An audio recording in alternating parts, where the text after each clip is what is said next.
The Hunter's Boast. Captain HFY stood tall in the center of the Galactic Hunter's Lodge, his forearms spread wide as he addressed the crowded room. His chitinous exoskeleton gleamed under the artificial lights, and his compound eyes sparkled with pride. The lodge was packed with beings from across the galaxy, Veltari with their flowing tentacles, crystalline quecks shifting colors with emotion, and dozens of other species that made up the elite hunting community. "Brothers and sisters of the hunt," HFY's voice boomed through his vocal slits. "Tonight I share with you my greatest achievement." He gestured to the wall behind him, where mounted trophies from 100 worlds displayed the remains of dangerous creatures. But at the center hung something different, a collection of primitive weapons and torn fabric that looked almost pathetic compared to the massive fangs and claws surrounding it. The crowd murmured with interest. HFY was known throughout the lodge as one of the most skilled hunters alive.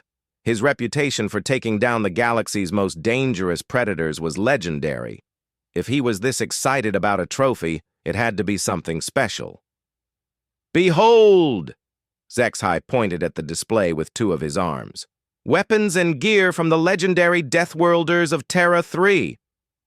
The crowd gasped. Even in the lodge, Deathworlders were spoken of in hushed tones.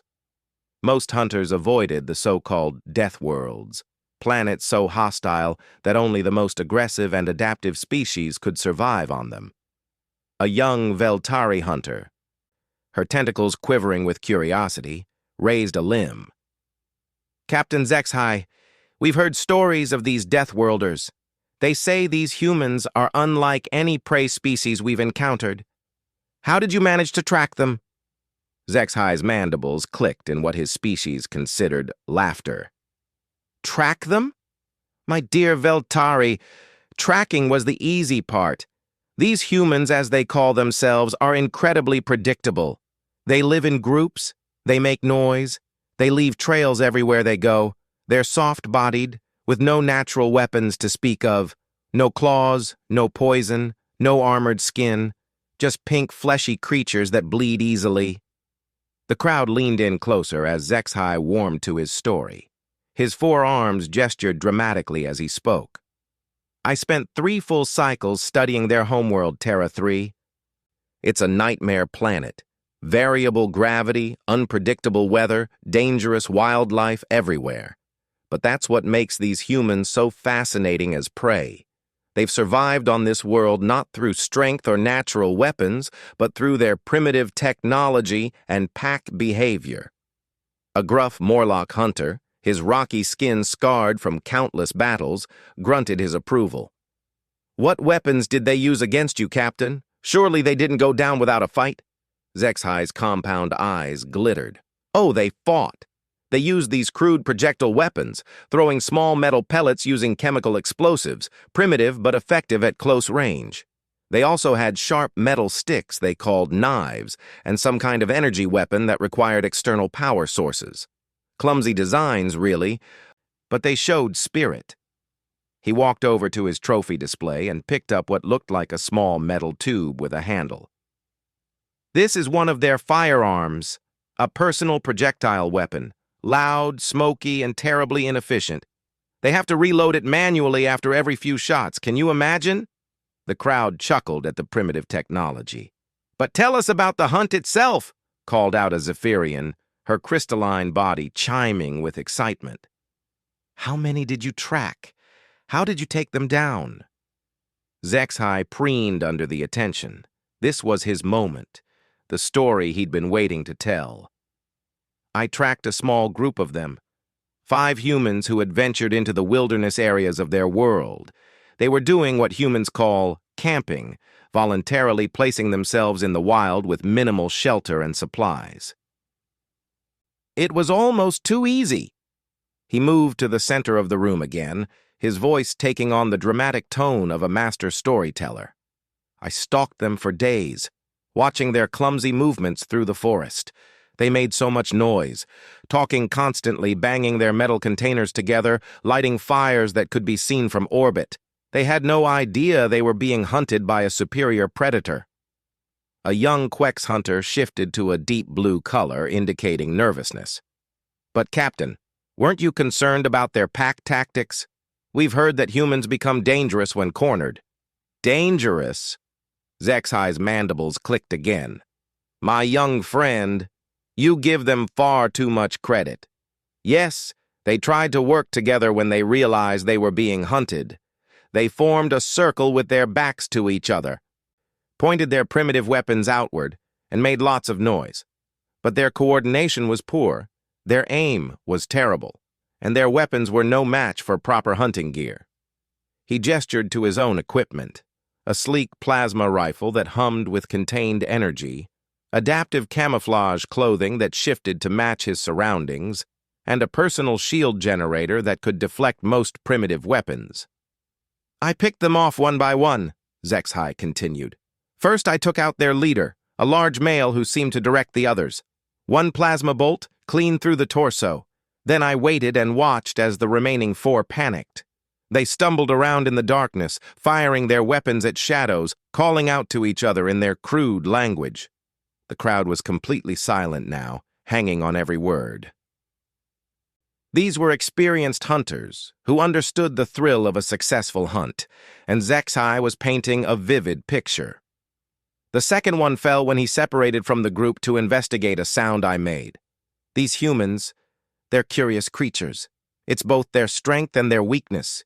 He came stumbling through the underbrush, holding one of those metal fire sticks they're so fond of, and walked right into my trap. A Veltari hunter's tentacles writhed with excitement. How did the others react when they found his body? That's when it became truly interesting, Zexhi said, his voice dropping to create suspense. The remaining 3 didn't just panic, they became angry. These soft, weak creatures suddenly showed a side I hadn't expected. They stopped running and started hunting me back. The crowd murmured with surprise. Prey species typically didn't fight back once they realized they were being hunted by a superior predator. Of course, their efforts were clumsy and ineffective, Zexhi quickly added.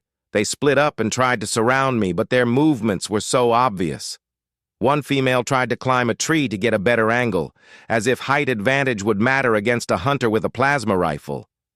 I dropped her with one shot. He paused for effect, letting the tension build in the room. That left 2 humans, a young male and an older female. These 2 were the most interesting of the group. Instead of running or hiding, they actually coordinated their attack. The male created a distraction while the female tried to flank me. For primitive creatures, it was almost impressive. A Morlock hunter leaned forward. Almost impressive? Well, yes, Zexhi said with a dismissive gesture. Their tactics were sound in theory, but their execution was pathetic. The male's distraction involved throwing rocks and yelling, hardly the work of a master hunter. And the female's approach was so noisy I could have tracked her with my audio sensors disabled. The crowd laughed appreciatively. They were all skilled hunters themselves and could imagine how clumsy these human attempts must have seemed. I let them think their plan was working, Zexhi continued. I wanted to see how far their primitive minds could push their tactics. The male continued his distraction while the female circled around behind me. When she thought she had a clear shot, she fired her projectile weapon. He paused dramatically. The projectile actually hit my armor. Can you imagine? A primitive metal pellet, striking the most advanced hunting suit in the galaxy. Of course, it bounced off harmlessly, but the audacity was almost amusing. "What happened then?" asked a young Zephyrian, her crystalline form glowing with anticipation. "I ended it quickly," Zexhi said. 2 plasma bolts, perfectly placed. The hunt was over. He gestured grandly at his trophy display. And now their primitive weapons and equipment serve as a reminder of my greatest hunt, the day I successfully stalked and eliminated an entire pack of the legendary Deathworlders. The crowd erupted in cheers and applause. Hunters from a dozen species raised their drinks in salute to Zexhi's achievement. The story had everything they loved: a dangerous hunt, clever tactics, and the triumph of superior technology and skill over primitive aggression.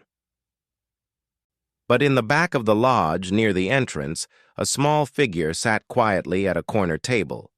She had been there when HFY began his story, and she had listened to every word without speaking. Now, as the celebration continued around her, she finished her drink and stood up. The figure was human. Her name was Sarah Chen, and she wore the simple clothing of a merchant trader, nothing that would mark her as anything special in a lodge full of exotic alien hunters. She was smaller than most of the beings around her, with the soft features and lack of natural weapons that HFY had described so dismissively. But her eyes were sharp, and there was something in her expression that would have worried the Veltari captain if he had noticed her. Sarah made her way through the crowd toward HFY, who was still basking in the admiration of his fellow hunters. Several beings stepped aside to let her pass, assuming she was just another trader or service worker. Humans were common enough in the outer sectors, usually working as laborers or merchants. They rarely drew attention in places like the Hunter's Lodge. When Sarah reached the group surrounding HFY, she waited politely for a break in the conversation. The Veltari captain was deep in discussion with several other hunters about the technical aspects of hunting on Death Worlds, comparing notes on equipment and tactics. "Excuse me," Sarah said quietly, her voice barely audible above the noise of the lodge. HFY looked down at her with mild annoyance. "Yes? What is it? Can't you see I'm speaking with my colleagues?" Sarah smiled, a small, calm expression that somehow seemed out of place in the rowdy atmosphere of the lodge. "I couldn't help but overhear your story about hunting humans on Terra 3. It was very detailed." Several of the nearby hunters turned to look at this interruption. A few recognized that Sarah was human herself, and their expressions shifted with curiosity. It wasn't often that prey species commented on hunting stories in the lodge. "Well, yes," HFY said, his mandibles clicking with pride. "It was quite an achievement. I don't suppose your kind would appreciate the technical aspects of the hunt, but it was a masterful display of superior hunting techniques." Sarah nodded thoughtfully. "I'm sure it was. You painted a very vivid picture of how these 5 humans behaved during the hunt. Their tactics, their weapons, their reactions to being stalked." She paused, still smiling that calm smile. "I have just one question about your story." HFY gestured with 2 of his forearms. "Ask away. I'm always happy to share details of my hunts with interested parties." The lodge grew quieter around them as more hunters turned to listen to this unusual conversation. There was something in the human's tone that suggested this wasn't just casual curiosity. Sarah's smile didn't waver as she asked her question, her voice carrying clearly in the sudden hush. "If you killed all 5 of them, how do you know so much about how humans behave when they're hunting someone back?" The silence that followed her question was complete. The question that changed everything. The silence stretched across the lodge like a physical thing. Every hunter in the room was staring at the small human woman who had just asked a question that cut through HFY's triumphant story like a plasma blade through silk. The Veltari captain's forearms froze in mid-gesture, his compound eyes fixed on Sarah Chen's calm, patient face. What do you mean?" HFY finally managed, his voice lacking the confident boom it had carried just moments before. Sarah tilted her head slightly, her expression remaining friendly and curious. "Well, it's just that your story was so detailed about how humans react when they're being hunted. You described their panic, their coordination attempts, their anger when they started hunting you back. But if you killed them all during the hunt, how could you know what humans are like when they're tracking a hunter?" The crowd of alien hunters began to shift uncomfortably. Sarah's question was simple, but it highlighted something they had all missed while caught up in the excitement of HFY's tale. How could he know so much about human hunting behavior if he had eliminated all his prey during that single encounter? HFY's mandibles clicked rapidly, a sign of nervousness in his species. I observed their behavior during the hunt, obviously. I watched how they reacted to being stalked. Of course, Sarah nodded agreeably. But you also mentioned specific details about how humans coordinate when they're hunting someone else. You described the male's distraction tactics and the female's flanking maneuver with the expertise of someone who had encountered those exact tactics before. That suggests experience with humans who were actively hunting you, not just humans who were trying to escape. A Morlock hunter near the back of the crowd rumbled thoughtfully. The human has a point. Those were very specific tactical details. Sarah turned toward the Morlock with a smile. Thank you. I noticed that too. Captain HFY described the human's hunting behavior with the kind of detail that usually comes from repeated encounters. Not just one hunt. She looked back at HFY. So either you've hunted humans before or... She let the sentence hang in the air, but the implication was clear. Either HFY had more experience hunting humans than he had admitted, or his story wasn't entirely accurate. Now see here, HFY's voice rose defensively. I told you exactly what happened. Those 5 humans were eliminated during a single hunt, and I observed their behavior throughout the encounter. I'm a skilled hunter. I noticed details that others might miss. Sarah nodded again, still maintaining that unsettlingly calm demeanor. I'm sure you are skilled. Your reputation in this lodge speaks for itself. But I'm curious about another detail from your story. She gestured toward the trophy display on the wall. You mentioned that the female's projectile weapon actually hit your armor. That's quite impressive for a primitive human weapon. Several hunters turned to look at the display more closely. Among the mounted weapons was indeed what appeared to be a human firearm, along with other gear that looked authentically terrestrial. What about it? HFY demanded, his confidence returning slightly. I told you. The projectile bounced off harmlessly. My armor is far superior to their primitive weapons. Oh, I don't doubt that, Sarah said pleasantly. But here's what I find interesting. You said the female fired at you from behind while you were distracted by the male's noise-making. That would put her behind you when she fired, correct? HFY nodded warily. Yes, that's what I said. But your armor, Sarah continued, based on what I can see, appears to be standard Veltari hunting gear. The back plates are thinner than the front plates, designed to provide mobility while maintaining protection from frontal attacks. A human projectile weapon firing at close range into the back plates would likely penetrate, not bounce off. The crowd was now listening with rapt attention. This small, soft human was dissecting HFY's story with the precision of an experienced investigator. Several hunters were beginning to examine the famous captain with new interest. A Zephyrian hunter chimed softly, her crystalline form shifting to a deep purple. She raises valid technical points about the armor capabilities. HFY's 4 arms waved dismissively. You're overthinking this. The projectile struck a reinforced section of my armor. These details don't matter. The hunt was successful. I'm sure it was successful, Sarah agreed. But successful for whom? She stepped closer to the trophy display, examining the mounted human weapons with apparent interest. These are definitely authentic human weapons. Earth manufacture, standard military issue. But they're old. Old? A Veltari hunter asked, her tentacles curling with curiosity. Sarah pointed to specific details on the mounted firearms. The wear patterns, the design specifications. These weapons are at least 50 standard years old, possibly more. She looked back at HFY. When exactly did this hunt take place, Captain? HFY's compound eyes seemed to lose some of their luster. Time is relative when you're hunting across different worlds with different orbital periods. The exact timing isn't important. Isn't it? Sarah asked mildly. Because 50 years ago, the human colony ships were still using these older weapon designs.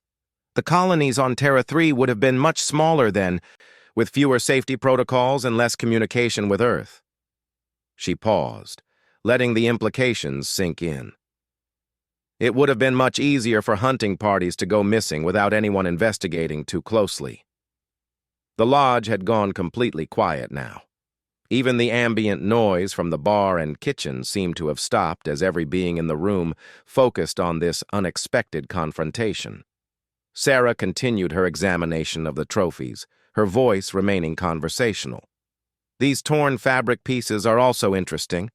This material is from standard human exploration gear, but the damage patterns are unusual. She looked up at Zexhai. Captain, you said you used plasma bolts to eliminate your prey. Plasma burns would leave very different damage patterns than what I see here. A young Quex hunter shifted to a bright yellow, indicating excitement. What kind of damage patterns do you see? Claw marks, Sarah said simply. These fabric pieces were torn by claws, not burned by plasma weapons. She gestured to the mounted gear. And this equipment shows signs of scavenging, not combat collection. Someone found this gear after the fact, not during an active hunt. Zexhai's mandibles were clicking so rapidly now that they produced an almost musical sound. You're making wild assumptions based on minor details. I know what happened during my own hunt. I'm sure you do, Sarah said gently. But I wonder if it was really your hunt, or if you found evidence of someone else's hunt. She turned to address the crowd of hunters. Has anyone here actually witnessed Captain Zexhai successfully hunt a human? Not heard stories about it, but actually seen it happen? The hunters looked around at each other, but no one spoke up. Zexhai's hunts were legendary precisely because he usually worked alone, returning with trophies and stories but no witnesses. Sarah nodded as if this confirmed something she had expected. Captain Zexhai, I think what really happened is that you found the remains of a human expedition that had been attacked by the local wildlife on Terra 3. You collected their equipment and constructed a story around it that would enhance your reputation. That's absurd, Zexhai sputtered. I am a master hunter. I have trophies from 100 worlds. I don't doubt that you're skilled, Sarah replied. But humans? No, I don't think you've successfully hunted humans. She smiled that calm smile again. In fact, I'd be willing to bet that you've never even encountered a human in the wild. The accusation hung in the air like a challenge. Zexhai's forearms gestured wildly as he tried to regain control of the situation. You can't prove any of this, he declared. These are just theories and assumptions. I told you what happened, and I have the trophies to prove it. Actually, Sarah said, reaching into her jacket, I think I can prove it. She pulled out a small device that looked like a standard data pad, but with some unusual modifications. This is a DNA scanner. It can identify genetic material from different species with very high accuracy. She walked over to the trophy display before anyone could stop her. If these items really came from humans that you killed in combat, they should show human DNA mixed with the kind of cellular damage that comes from plasma weapon strikes. She activated the scanner and ran it over the mounted weapons and fabric. Let's see what the scanner tells us. The device beeped and displayed information on its screen. Sarah read the results with interest, then turned back to face Zexhai and the crowd. Human DNA, definitely, she announced. But no plasma burn markers. Instead, the DNA shows the kind of cellular breakdown that comes from natural decomposition. These items were scavenged from remains that had been dead for weeks or months, not taken from fresh kills. The crowd erupted in surprised murmurs and exclamations. Several hunters started talking at once, their voices creating a babble of confusion and excitement. Zexhai backed away from Sarah, his compound eyes wide with something that might have been fear. That device could be malfunctioning. You could have tampered with it. This proves nothing. Sarah pocketed the scanner and faced him directly. Her expression was still calm, but now there was something harder in her eyes.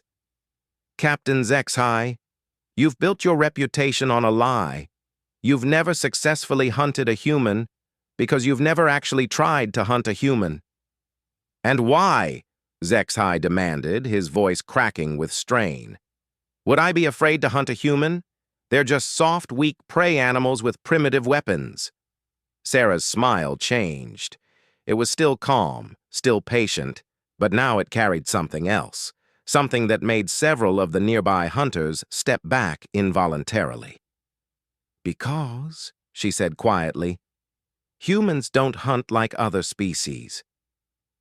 We don't just track and kill our prey. We study them. We learn their patterns, their weaknesses, their fears. And when we decide that something is a threat to our species, she paused, letting the silence build. We don't just eliminate the threat.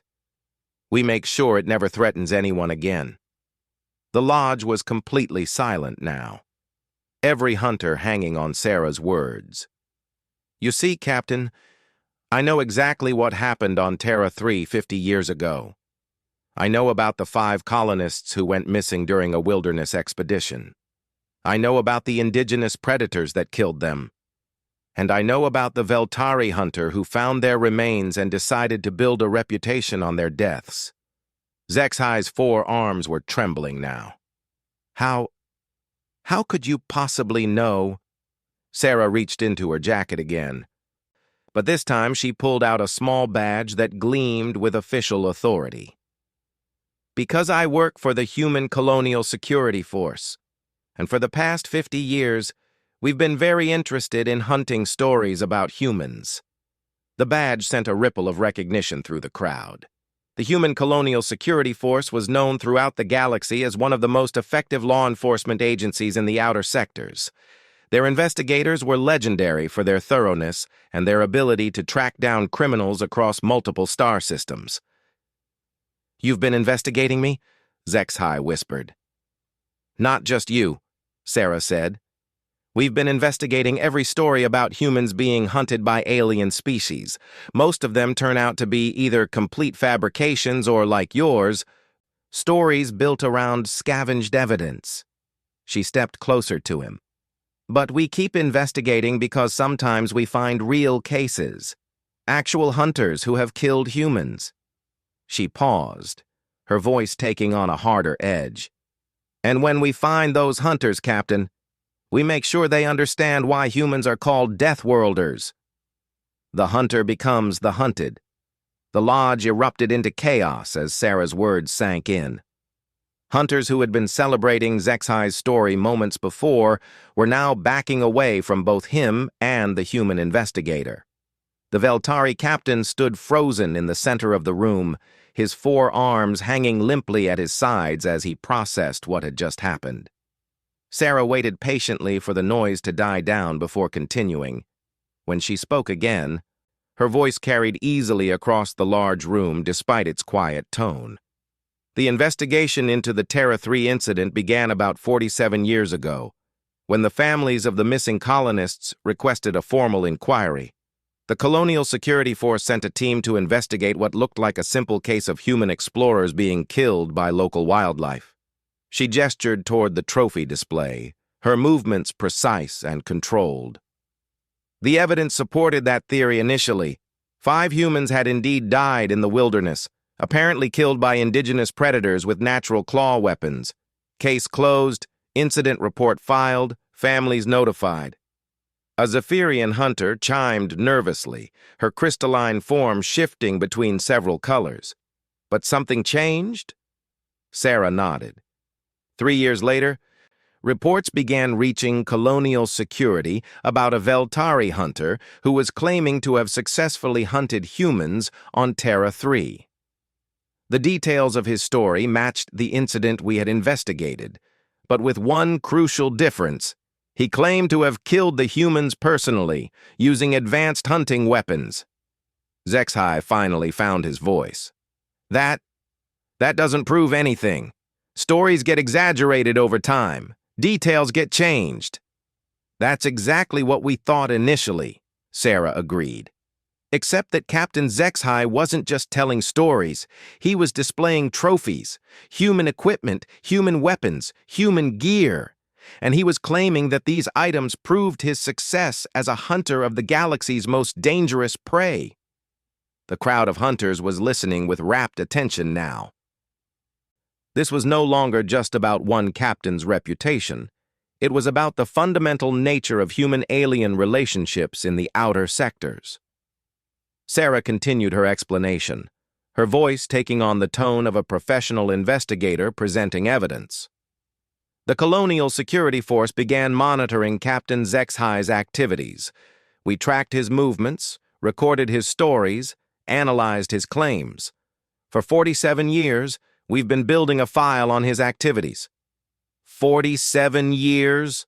A Morlock hunter rumbled in amazement. Humans track grudges for that long? We don't call them grudges, Sarah said simply. We call them cases, and humans don't close cases involving the deaths of our people until we have complete resolution. She looked directly at HFY.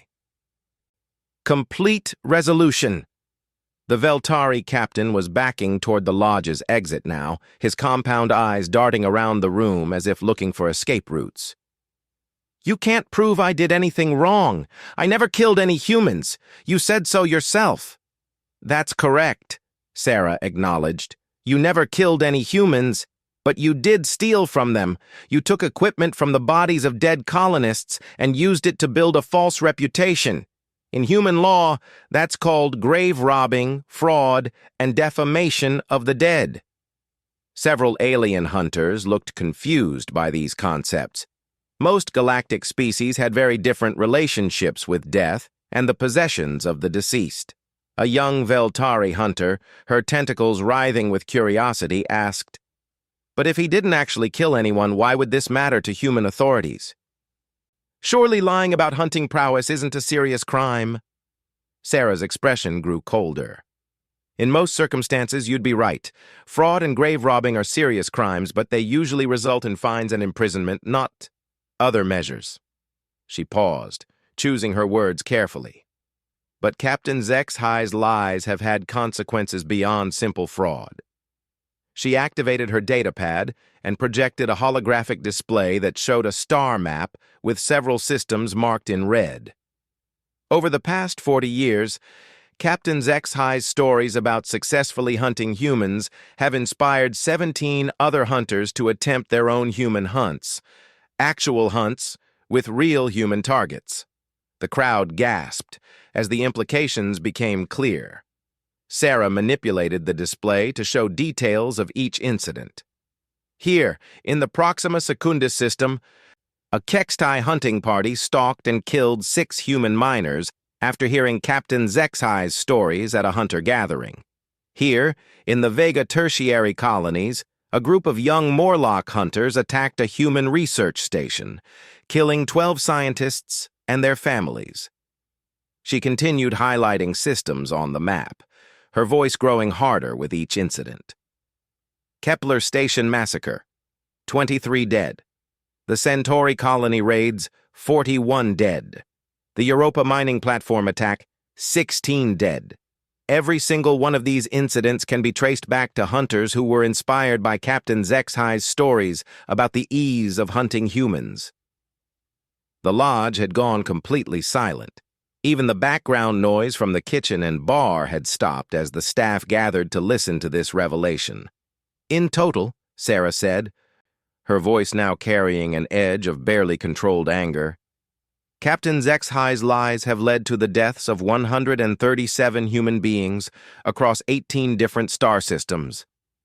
HFY had reached the lodge's exit, but he stopped when he realized that 2 figures were blocking his way. They were humans, wearing the same simple clothing as Sarah, but their posture and the way they watched the room marked them as professionals, security, backup, or worse. Now, Sarah continued, the Colonial Security Force could simply arrest Captain HFY for fraud and extradite him to face trial in human space. The penalties would be severe but civilized, probably life imprisonment in a low-security facility. She deactivated the holographic display and looked directly at Zexhai. "But, Captain, you made one crucial error in your stories. You didn't just claim to have killed humans. You claimed that humans were easy prey. Weak, stupid, clumsy creatures with primitive weapons and poor coordination." Several of the alien hunters were beginning to edge toward the exits themselves, sensing that this situation was about to become very dangerous. "The problem with that claim," Sarah said, her voice dropping to barely above a whisper, "is that it's inspired other species to see humans as legitimate prey. And that, Captain Zexhai, is something that the Colonial Security Force takes very personally." She reached into her jacket one more time, but instead of pulling out another device or badge, she simply adjusted something inside her coat. The movement was small, but every hunter in the room who was paying attention noticed it. "You see, Captain, humans really are from a death world. Earth is a planet where everything is trying to kill you, from the weather to the wildlife to the microscopic organisms in the water. For millions of years, humans survived not by being the strongest or the fastest or the most well-armed, but by being the most persistent and the most creative." The temperature in the lodge seemed to drop several degrees as Sarah spoke. "When a human is threatened, we don't just fight back. We eliminate the threat completely. When a human's family is threatened, we hunt down the threat and everyone who helped it. And when an entire human colony is threatened—" She smiled that calm, patient smile that had become so unsettling. "We make sure the threat never threatens anyone again." Zexhai was pressing himself against the exit doors now. His forearms spread wide against the metal surface. "What? What are you saying? What are you going to do to me?" "Me? Nothing," Sarah said pleasantly. "I'm just an investigator. My job was to confirm that you were responsible for inspiring the attacks on human colonies and to present you with the evidence of your crimes." She gestured to the two humans blocking the exit. "My colleagues have a different job." One of the humans by the door stepped forward. He was larger than Sarah, with the kind of build that suggested serious military training. When he spoke, his voice carried the flat, professional tone of someone who had done this before. "Captain Zexhai, you have been found guilty by the Human Colonial Security Force of inciting violence against human civilians, fraud, grave robbing, and defamation. The penalty for these crimes, when they have resulted in the deaths of human colonists, is summary execution." The lodge erupted in panic. Hunters scattered in all directions, seeking exits or hiding behind tables and chairs. Weapons were drawn as beings from a dozen different species reacted to the sudden threat of violence in what had been a peaceful gathering. But Sarah remained calm in the center of the chaos, her voice somehow still audible above the noise. "Everyone else can leave. This is a matter of human justice, and it only concerns Captain Zexhai." Most of the hunters took her at her word, pushing toward the various exits as quickly as their different forms of locomotion allowed. But some stayed, either too curious or too shocked to move, watching as the situation unfolded. Zexhai looked around desperately, his compound eyes seeking any possible escape route. "This is insane. You can't just execute someone for telling stories. This is a civilized galaxy. There are laws, treaties, diplomatic protocols." The second human by the door, a woman with the same professional demeanor as her partner, answered him calmly. "Human colonial space operates under human colonial law. Captain Zexhai, you visited 3 human colonies during your so-called research for your hunting stories. By entering human space, you became subject to human justice." "But I never killed anyone!" Zexhai's voice was rising to a shriek now. "I told you! I found those bodies! The local wildlife killed those colonists, not me!" Sarah nodded agreeably. "That's correct. You never personally killed any humans. But your lies led to the deaths of 137 human beings. Under colonial law, that makes you guilty of conspiracy to commit murder, incitement to violence, and terrorism." She paused, then added in that same conversational tone, "The penalty for terrorism resulting in the deaths of colonial civilians is death." HFY made a desperate break for one of the side exits, his 4 legs carrying him with surprising speed across the lodge floor. But he only made it a few steps before he stumbled and fell, his legs tangling beneath him as his nervous system suddenly refused to coordinate properly. Sarah looked down at the fallen Veltari with mild interest. "Neurodisruptor field," she explained to the remaining hunters who were watching in fascination. "It interferes with the electrical signals in most alien nervous systems. Very humane. He won't feel any pain." The large male human walked over to where HFY lay twitching on the floor. He knelt down and placed a small device against the Veltari's neck. "Captain HFY," he said formally, "for crimes against humanity, you are sentenced to death. Sentenced to be carried out immediately." The device hummed briefly, and HFY went still. Sarah looked around at the few hunters who had remained to witness the execution. Her expression was calm and professional, showing no emotion about what had just happened. "Let this be a lesson," she said to the room.